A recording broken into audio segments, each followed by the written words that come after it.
Permanent hair removal at Anos. Flat 25% off. Call 970-389919. మన దగ్గర డబ్బులు లేనప్పుడు ఎవడో వచ్చి మనకు హెల్ప్ చేస్తాడనేది పచ్చి అబద్ధం. అందు బాగున్నంత వరకే బాగున్నావా అని అడగడం, బాగాలేనప్పుడు బాగున్నావా అని అడిగేవాడు ఉండడు. ఇండస్ట్రీలో మన జనాలకి బయట నుంచి జనాలను చూస్తే వాళ్ళకి ఏమనిపిస్తుంది, ఈడిగేంట్రా ఇండస్ట్రీలో సినిమాల్లో పనిచేస్తున్నాడు బాగానే వస్తాయిలే అనుకుంటాడు. కానీ వాడికి తెలియదు మనకి ఎంత వస్తున్నాయి అనేది. ఎంత చెట్టుకి అంత గాలి. ఇప్పుడు మనం చెప్తామా ఏంటి, రోజుకి 5,000 తీసుకుంటున్నామని చెప్పం. 15,000 వచ్చినప్పుడు చెప్పామా, 30,000 వచ్చినప్పుడు చెప్పామా. సో ఎవడు మనకి అవతల నుంచి చూసేవాడు ఏమనుకుంటాడంటే వీడికి ఎన్ని లక్షలు వస్తున్నాయి అనుకుంటాడు. కానీ ఆబ్వియస్లీ మనం ఆ మెయింటైన్ చేయకపోతే మనం రేపొద్దున ఇంకోటి పిలవడు. ఆడు పిలవాలంటే మనం మెయింటైన్ చేయాలి. ఈ మెయింటైన్ కోసం మనం ఎన్ని కడుపు కొట్టిన రాత్రులు ఉంటాయి తిని తినక. ఎందుకంటే ఇప్పుడు ఖర్చు అయిపోతే మళ్ళీ రేపు పొద్దునెట్ట. ఇప్పుడు ఏంటంటే జీన్స్ బాగాలేకపోతే చిరిగిపోయిన జీన్స్కి వెళ్తే టోన్ జీన్స్ అంటారు చూసావా, అది స్టైలిష్. కానీ ఆ టోన్ జీన్స్కి ఈ టోన్ జీన్స్ ఎందుకు వేసాడు అనేది తెలియదు. స్టైలిష్ కోసం మనం చింపుకుంటున్నాం. కానీ ఆ చింపుకునే దాని వెనక పెద్ద స్టోరీ ఉంటుంది, అది ప్రపంచంలో ఎవరు చెప్పడు.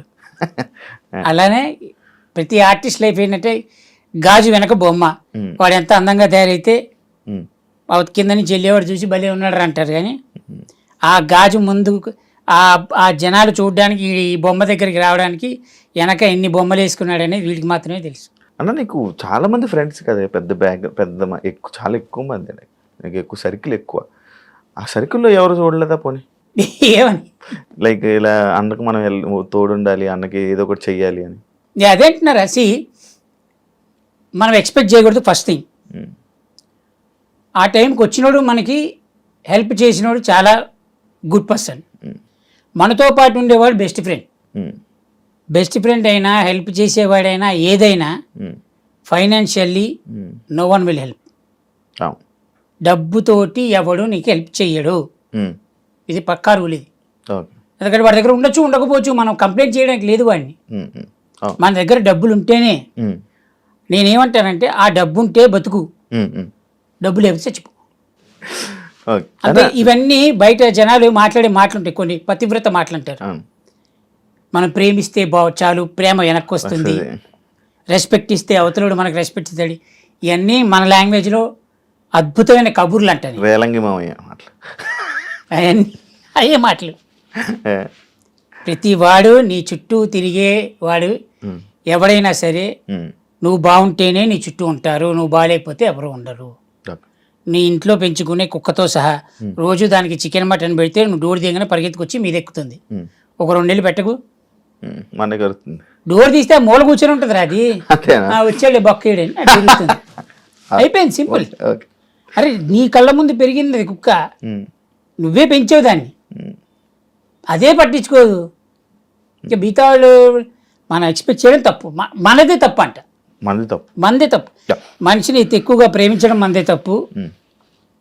అతిగా వాడి మీద ఆశ పెంచుకోవడం అదే తప్పు. అది ఎవరైనా సరే ప్రపంచంలో ఈ బెస్ట్ ఫ్రెండు వీళ్ళు లేకపోతే నా జీవితంలో ఇవన్నీ కష్టం రా, అంతే జరగవు. అవి కలికాలంలో అసలు జరగవు. ఇంతకు ముందున్న 3 కాలాలు బ్రహ్మాండంగా జరిగాయేమో. 4 పాదాల మీద న్యాయం నడిచింది, 2 పాదాలకు వచ్చింది, 3 పాదాల మీద గుర్రం పరిగెత్తింది, అన్నీ బాగుంటాయి. ఈ కలియుగంలో అది జరగదు. కలియుగం is only depends upon money. If you have money you live, if you don't have money please go head. అది హెల్లా బెల్లా వెల్లా అనేది. అన్న నువ్వు హాస్పిటల్లో ఉన్నప్పుడు కొన్ని యూట్యూబ్ ఛానళ్ళు కానీ కొన్ని ఛానల్స్ కానీ నీ మీద చాలా చెత్తగా, చాలా తప్పుడు రాతలు, కొన్ని అతి మించి రాతలు రాయడం జరిగింది. బయటకు వచ్చాక మీరు చూసి దాని మీద ఎప్పుడైనా రియాక్ట్ అవ్వాలి కానీ దాని గురించి మాట్లాడాలి కానీ నీకు ఏమైనా అనిపించిందా? అనిపించలేదా? ఎందుకన్నా? థ్యాంక్స్ చెప్పాలనిపించింది నాకు ఒక్కటి, కానీ చెప్పలేకపోయాను ఎవరికి. అందరు యూట్యూబ్ ఛానల్కి థ్యాంక్స్. ఎందుకన్నా థ్యాంక్స్? కనీసం రాశారు కదా. ఓకే, నేను కొన్ని ఛానల్స్ నేను బయటకు వచ్చిందో చూసా. చంటీకి హార్ట్ అటాక్, చంటీకి బైపాస్ సర్జరీ డైరెక్ట్గా వాడే వచ్చి చేసాడు ఇట్లా తీసి వైర్లు వేసి వాడే చేసాడు. మనకి ఇక చంటి లేడా ఇవన్నీ రాశారు బాగానే. ఎవరో ఇక బాగా తెలిసిన నీలాంటి ప్రముఖులు కొంతమంది పరిచయం ఉన్నవాళ్ళు కొంచెం డీటెయిల్డ్ మ్యాటర్ రాశారు. ఆబ్వియస్లీ వాడు ఎందుకు రాశాడు అంటే వాడి క్లిక్స్కి వాడికి కావాలి, లేదా వాడి ఛానల్ ఎందుకు చూస్తారు? రేటింగ్ కోసమే. ఆ క్లిక్ కొట్టడానికి కదా వాడు పెట్టుకుంది. నేను అలా అయినా వాడికి ఉపయోగపడ్డాడు కదా, నేను అలా అయినా వాడికి ఉపయోగపడ్డాక. థ్యాంక్ యూ ఫర్ రికగ్నైజింగ్ మీ.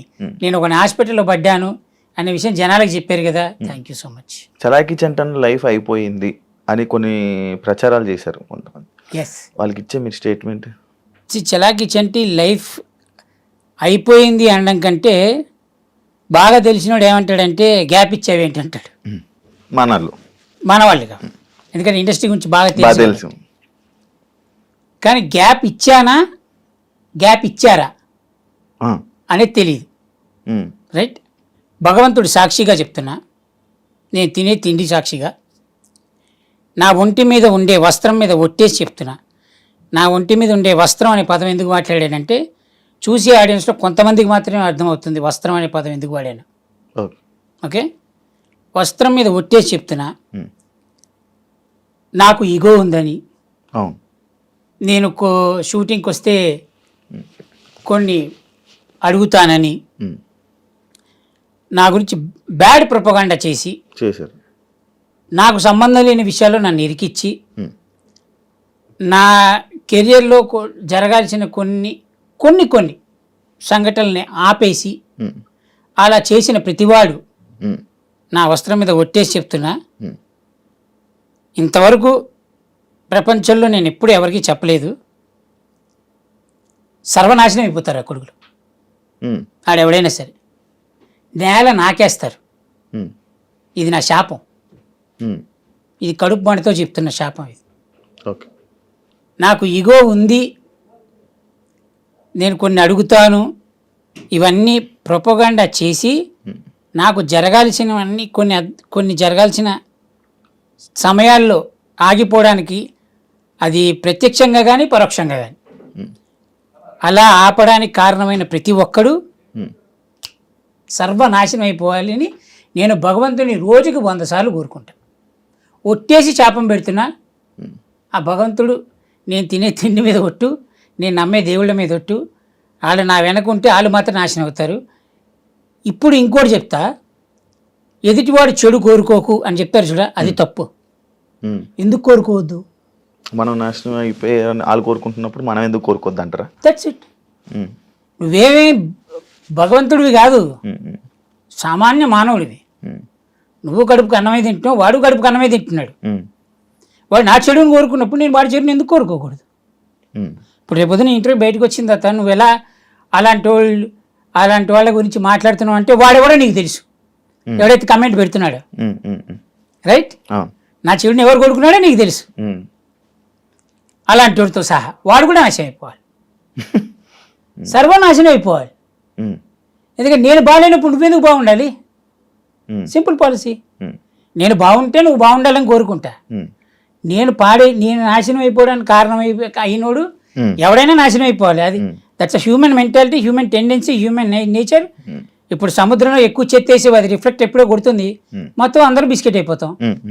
దాని సముద్రం తప్ప కాదుగా, నువ్వు వేసావు చెత్త, అది తిప్పి కొట్టింది. నేనంతే, నా మీద చెత్త వేసాడు, నేను తిప్పి కొడుతున్నా. భగవంతుని అడుగుకుంటున్నా, వాడు నాశనం అయిపోవాలి, తొందరగా నాశనం చేయరా, అది నేను బతుకుండగానే చూడాలి ఆ నాశనాన్ని అని. హ్యాపీ. చలాకీ చంటి వెండితెరకి బుల్లితెరకి గ్యాప్ ఇచ్చారా, వచ్చిందా? లైక్ ఎందుకు ఇవ్వాల్సి వచ్చింది ఇప్పుడు ప్రెసెంట్? అదే చెప్తున్నా మళ్ళీ సేమ్ అదే టాపిక్. Same topic. ఓకే. మనం ఏదన్నా ఓ సినిమా ఆఫీస్కి వెళ్తే, అవును, అది ఇప్పుడు యాక్చువల్లీ నేను అదే అడగబోతున్నా. ఏదైనా మనం సినిమా ఇండస్ట్రీలో ఉండాలి అని అంటే చాలా ఒక క్వశ్చన్ అది. సినిమా ఇండస్ట్రీలో ఉండాలంటే లేకపోతే కొంచెం సక్సెస్ అవ్వాలంటే సినిమా ఆఫీసులకి వెళ్ళి నాకు సినిమా అవకాశం ఇవ్వండి అని అడగడం కానీ లేకపోతే వాళ్ళతో మంచిగా ఉండడం కానీ జరిగితేనే వాళ్ళు ఇండస్ట్రీ కొంచెం సక్సెస్ అవుతుంది అంటారు. కానీ చలాకీ చంటికి ఏదో ఈగో అడ్డు పెట్టి కానీ లేకపోతే అడగడు, ఏం చేయడు అనేది ఒక టాక్ ఉంది. అక్కడ ఏంటది? ఈగో అడ్డు. Talk, talk. రైట్? అవును అంటే నీకెవడో చెప్పాడు, అవును ఇప్పుడు నీకుగా నువ్వు నాతో తిరిగితే నీకు తెలుస్తుంది. అవును. ఇప్పుడు ఎవడో చెప్పిన మాటలు నువ్వు నమ్మి ఉమ్, నువ్వు నన్ను అడగకుండా లేదా నువ్వు నా గురించి తెలుసుకోకుండా నువ్వు ఎలా తీసుకున్నావు డెసిషన్? ఉమ్, ఉమ్, సింపుల్ ఫ్యాక్ట్, సింపుల్ చెప్తా. ఉమ్, ఇప్పుడు నేను ఒక సినిమా ఆఫీస్కి వెళ్ళా, ఉమ్, అక్కడ డైరెక్టర్ పరిచయం, డైరెక్టర్ని అడిగా, ఉమ్, ఆయన ఓ 4 రోజులు డేట్లు ఇచ్చారు మనకి. ఉమ్, కో డైరెక్టర్ని పిలిచారు, ఉమ్, డేట్లు ఇవ్వండి అన్నాడు. ఉమ్, కో డైరెక్టర్ అన్నాడు, నెంబర్ రాసుకున్నాను భయ్యా, మీకు తొందరగా ఫోన్ వస్తుంది. ఉమ్, ఇప్పుడు ఈ సినిమా పలానా సినిమా ఆఫీస్ నుంచి నాకు డేట్లు వస్తుందనే ఆశతోటి మనం బతుకుతుంటాం, ఉమ్, రైట్? అది రాదు. అది ఉమ్, ఎందుకు రాదు అంటే దాని వెనక 100 కారణాలు ఉండొచ్చు. ఉమ్, ఎలా అంటే ఆ కో డైరెక్టర్కి నేను పడకపోవచ్చు, ఉమ్, లేదా ఇప్పుడు నేనేమంటానంటే నాకు ఈగో అనే టైప్ ఆలోచిస్తే ఉమ్, ఆబ్వియస్లీ ఒక ఆర్టిస్ట్ అనేవాడు తలుపు తీయంగానే ఇట్లా ఒంగొని రాలేడు కదా. అవును. ఇప్పుడు ఆ ఒంగొని రాకపోవడం కో డైరెక్టర్ నచ్చకపోవచ్చు. నేను కో డైరెక్టర్ అనట్లే, ఉమ్, జనరల్గా చుట్టుపక్కల ఉన్న మనిషి, టీము. దానిలో ఎవడో ఒకడికి నచ్చకపోవచ్చు. దరిద్రానికి మన టైం స్లాట్ వాడి చేతిలోనే ఉండొచ్చు. ఉమ్, వాడికి నచ్చపోక మనని పిలవక ఉమ్, మన ప్లేస్లో వేరే వాడిని పెట్టి ఉండొచ్చు. లేదా వాడిని వేరే వాడిని ఎందుకు పెడతాడు, వాడు నచ్చి ఉండొచ్చు. ఉమ్, వాడికి మధ్య 100 ట్రాన్సాక్షన్ జరిగి ఉండొచ్చు. ఉమ్, ఉమ్, ట్రాన్సాక్షన్ ఇన్ ద సెన్స్ అదే. Lot of things. అవును. సో ఇప్పుడు ఎవరిని తప్పు పట్టడానికి లేదు ఇక్కడ. ఉమ్, మన బాధ్యతని మనం వెళ్ళి అడిగాం. ఉమ్, అలానే ఒకే ఆఫీసుకి 100 రోజులు తిరగంగా, ఉమ్, అవును. 100 రోజులు తిరగంగా, 100 రోజులు తిరిగేటప్పటికి 100 రోజులు ఏ ఆఫీస్కి వెళ్తాం? డైరెక్టర్ మనకి మహా క్లోజ్ అవును. అన్నప్పుడు వెళ్తాం. ఆ డైరెక్టర్ ఇస్తాడు మనకి ఛాన్స్, ఉమ్, ఎందుకంటే మనతో తిరిగాడు, మన గురించి తెలుసు. మనం ఏంటో తెలుసు. ఉమ్, కనీసం ఒక డైరెక్టర్ మన మీద గుడ్ ఇంప్రెషన్ ఉందనుకో, అతను కూడా ఇస్తాడు మనకి ఛాన్స్. ఉమ్, ఉమ్, కో డైరెక్టర్ వచ్చి చెప్పినా ఉమ్, ఏదైనా చంటి వద్దండి సతాయిస్తాడండి అదంట ఇదంట అని చెప్పినా కూడా నాకు తెలిసిలేవా డేట్లు అంటాడు. ఉమ్, ఎందుకు? అతని గురించి కొద్దిగా గొప్ప, నా గురించి కొద్దిగా గొప్ప అతనికి తెలుసు. ఉమ్, ఉమ్, ఇప్పుడు కొత్త డైరెక్టర్లు ఉన్నారు, వాళ్ళకి ఏం తెలుసు? ఉమ్, ఉమ్, తెలియదు. ఇప్పుడు నేను కనబడింది, ఇప్పుడు నాకంటే ఏజ్ తక్కువ ఉన్నాడు, లేకపోతే నా తర్వాత ఇండస్ట్రీకి అసిస్టెంట్గా జాయిన్ అయ్యి ఇప్పుడు డైరెక్టర్ అయిపోయి హైలీ టాలెంటెడ్ డైరెక్టర్స్ అయిన తర్వాత ఉమ్, అన్న చంటే నా బాగున్నావా అని పలకరించేవాళ్ళు కొంతమంది ఉంటారు. నేనేమనుకుంటా అంటే రెండు సినిమాలు హిట్ కొట్టారు కదా ఉమ్, అన్న చంటన్న అన్నప్పుడు మనం ఏం ఫీల్ అవుతాం? భయ్యా ఎలా ఉన్నారంటాం. ఉమ్, ఇప్పుడు భయ్యా ఎలా ఉన్నారని మనం పిలిచిన తర్వాత భయ్యా అవసరం లేదన్న, ఉమ్, నన్ను ఏదో పేరుతో నాకున్న పేరుతో పిలువ అంటాడు. ఉమ్, అలా కాదు భయ్యా నేను ఉమ్, లేదు వద్దన్నానా అంటాడు. ఉమ్, ఉమ్, ఇప్పుడు మనం పేరుతోటి పిలవడం మొదలెట్టాం. ఉమ్, ఉమ్, ఈ పక్కన ఉంటారు కొంతమంది. ఉమ్, ఇప్పుడు ఈ డైరెక్టర్కి నాకు జరిగిన కాన్వర్జేషన్ వీళ్ళకి తెలియదు. అవును. నేను పేరుతో పిలిచిన రావడం వల్ల ఇది ఒక సంఘటన జరిగింది చెప్తున్నా. జరిగింది. ఉమ్, నేను పేరుతో పిలవడం వల్ల ఈ పక్కన టీం హర్ట్ అయిందంట, ఉమ్, అందుకని క్యారెక్టర్ తీసేశారు. ఏమో. ఇంకా గొప్ప విషయం చెప్తా. ఒక డైరెక్టర్ ఒక సినిమాలో కమిట్ అయిన తర్వాత ఒక డైరెక్టర్ ఫాదర్ అక్కడ కూర్చొని ఉన్నారు. ఉమ్, ఇప్పుడు అతను బోర్డు వేసుకోలేదుగా ఉమ్, నేను డైరెక్టర్ ఫాదర్ని అని. ఉమ్, ఉమ్, మనం వెళ్ళాము, నార్మల్గానే ఉన్నాం, ఆ పక్కన నుంచి ఉన్నాం. మనం ఆయన సిగరెట్ తాగుతున్నాడు, నేను సిగరెట్ తాగుతున్నాను. ఉమ్, ఇప్పుడు ఆయన డైరెక్టర్ ఫాదర్ అని మనం తెలిస్తే మనం రెస్పెక్ట్ ఇచ్చి అయ్యో సారీ అంకుల్ అని మనం అటు వెళ్ళిపోతాం, లేదా అసలు అటు సైడే వెళ్ళాం. ఉమ్, నా పక్కన నుంచి సిగరెట్ తాగి ఈడియం ఆర్టిస్ట్ అని క్యారెక్టర్ని తీసేస్తాడు ఎవడైనా? తీరు. జరిగింది. ఓకే. పెద్ద సినిమా ఇది పెద్ద.